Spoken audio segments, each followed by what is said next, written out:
The Ouroboros is a highly recognizable symbol featuring either a snake or a dragon forming a circle by consuming its own tail. But where did this strange symbol come from, and what does it represent?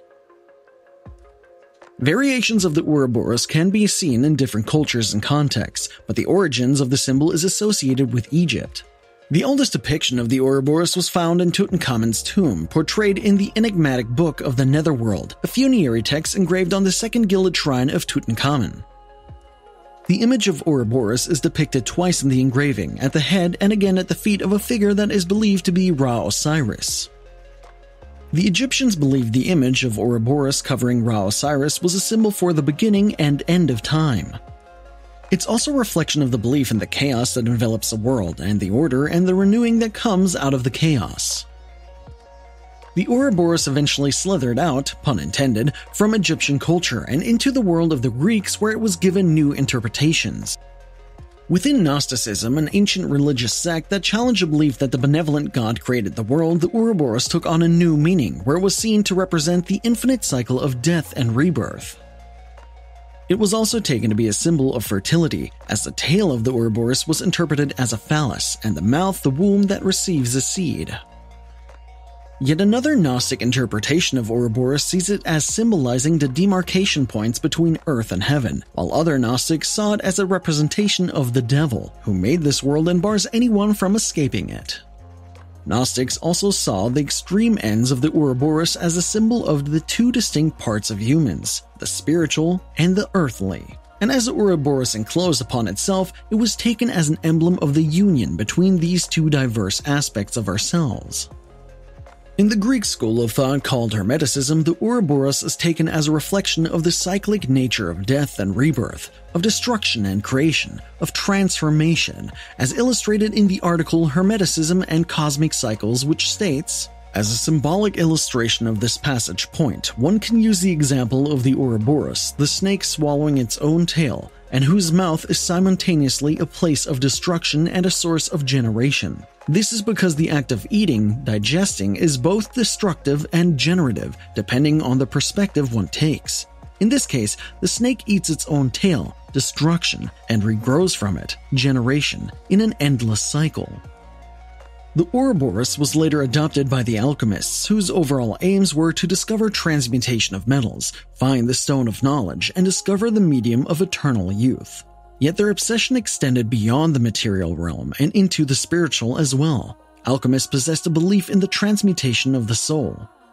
Yet what does that have to do with Ouroboros? Like a circle that is seen consuming itself, the Ouroboros was a great symbol for alchemists' belief in the endless cycle of death and rebirth, a circle that the alchemists sought to be freed from. Moving on from Greece over to India, we see how within Hinduism there is mention made of a snake that could be seen to be interpreted as the Ouroboros.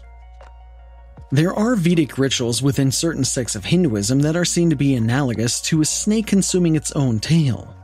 The concept of a snake closing upon its own tail is seen in the Yoga Kundalini Upanishad to symbolize Kundalini energy, which is sitting like a coiled serpent at the base of the spine. The Kundalini energy lies dormant at the base of the spine, coiled up and waiting to be awakened. When the energy is stirred, it uncoils itself and stretches along the length of one's spine. Now, within Christianity, serpents have a bad reputation. After all, it was in the guise of a snake that the devil tempted Eve, and so serpents are synonymous with the devil. Some view the Ouroboros as a symbol of the false lies spread by the devil, as well as a representation of the coming Antichrist. However, some Christians give the Ouroboros a less ominous interpretation, preferring to see it as a symbol of new life. Just as a snake sheds its own skin, so too do believers discard our old selves and become renewed through the resurrection of Jesus. In more contemporary times, the Ouroboros has again undergone reinterpretation and is today seen as a symbol of infinity. In modern times, the idea of infinity and renewal has been portrayed through images which recursively reproduce itself, including never-ended staircases, Mobius strips, and the Drost effect. The Ouroboros too fits into this category of images. But the Ouroboros has also been used in more practical ways. Back in Victorian times, Ouroboros jewelry was worn during times of mourning, as the circular style of the symbol could be seen to represent the eternal love between those who had passed away and those left behind. In more contemporary times, it's sometimes worn as bracelets, rings, and pendants as a meaningful symbol. It's also becoming a popular option as a tattoo, as the Ouroboros serves as a reminder of the cyclical nature of life and that everything is in a constant flow of creation, destruction, and recreation. It's a reminder that all things are connected and will come full circle. We may suffer, but joy is soon to come. We may fail, but success is on its way. Do you see the Ouroboros as a positive or a negative symbol? Let us know in the comments below. Please like and share if you enjoyed this video and consider subscribing to our channel as it helps our channel grow. And as always, thanks for watching.